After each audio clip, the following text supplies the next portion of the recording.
Hello, my name is Eli Zala, and in recent years, you may have seen redness or purpleness, depending on the time, around my eyes and flaky skin decaying, falling from my eyes, and also the eyes themselves being bloodshot.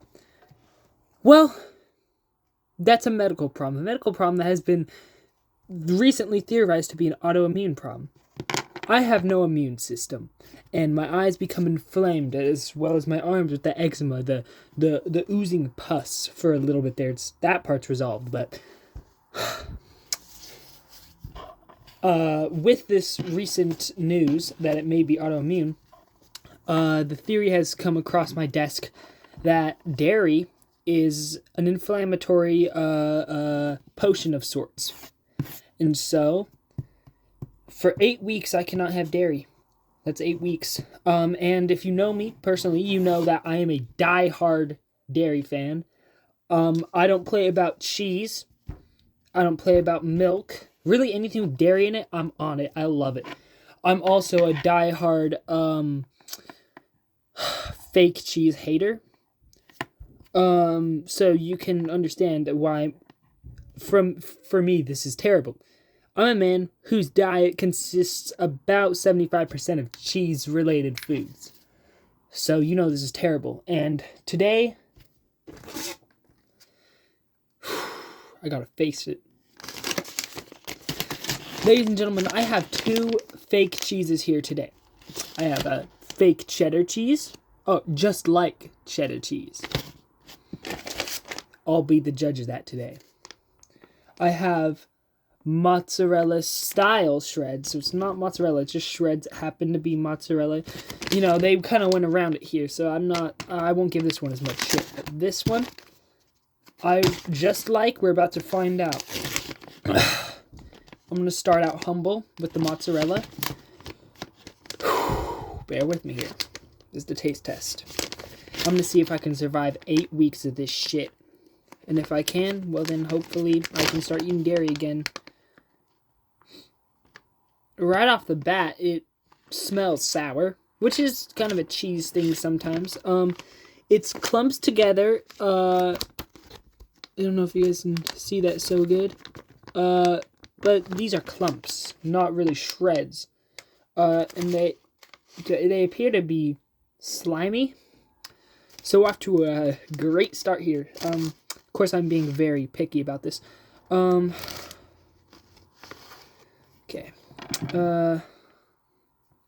God, it's all over my fucking hands. I can't get a good grip on it. It crumbles. So this is going to be pretty hard to distribute on, say, a pizza or a sauce. I guess a sauce wouldn't be an issue, but, you know, you want to shred this shit. It ain't going to be easy. So that's my bite. It's a very small bite, as you know, because, like I said, can't really get a grip on this. It was originally much bigger, but it's falling all over my desk right now.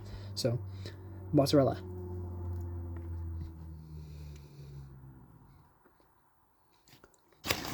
It's not terrible. Doesn't really taste like anything. It tastes fibrous. You know what I mean? It tastes like fiber. Or like... Hang on, let me... It's not terrible. It's actually not bad. It tastes kind of like... It tastes like almost like a flavorless Parmesan. But like it's still got that hint of Parmesan with it. So this one I would give like a 5 out of 10. It doesn't taste like anything. It tastes kind of like dirt, but like not in a bad way. You know, it's just like it doesn't really taste like anything. This one is This has surprised me. So this one's I'll give it a 6 out of 10 I'll give it a 7 out of 10. You know what? I'll give it a 7 out of 10 because the standard for fake cheeses is so low that anything that's even like doesn't taste like anything is high up there. So 7 out of 10 on this mozzarella. But mozzarella is relatively easy to do, I imagine. The real challenge is doing a good cheddar because that's a very distinct taste. So just like cheddar shreds, let's do it.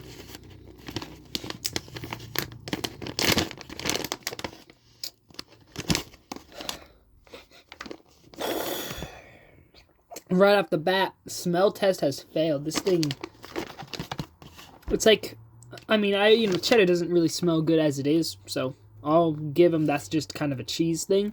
But wow, it does not smell good. So, extra points here. This has actual shreds. It's not so clumped together. You can get probably a good grip. Yeah, I'm getting a good grip on some here. So, okay, some of it's a little clumped together. Here we go. Way bigger clump I was able to obtain here.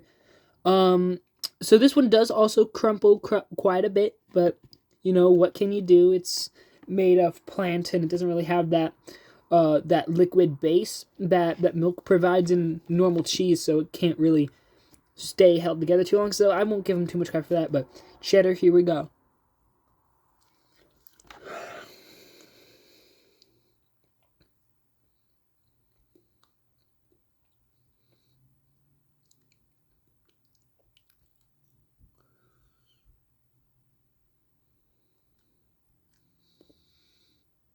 Think about this one for a minute.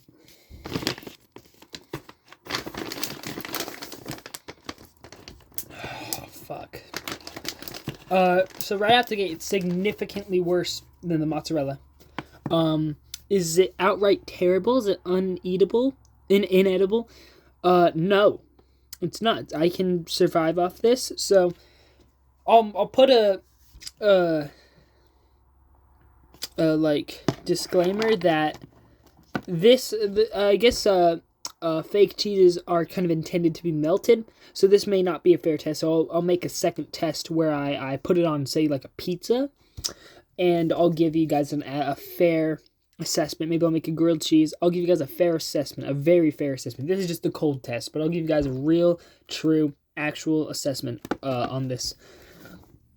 So this one, I got some thoughts on it. So it's similar to the mozzarella in the way it crumbles in your mouth, leaving a weird dirt kind of texture when you're chewing it. So it doesn't really if there is a bad flavor, it kind of masks it. So you're back to getting some nutrients here with no taste, which if you're a picky eater is good. I'm not an incredibly picky eater. I'm not. I don't go outside of many foods that I eat, but that doesn't make me a picky eater. That just makes me someone comfortable with what I eat.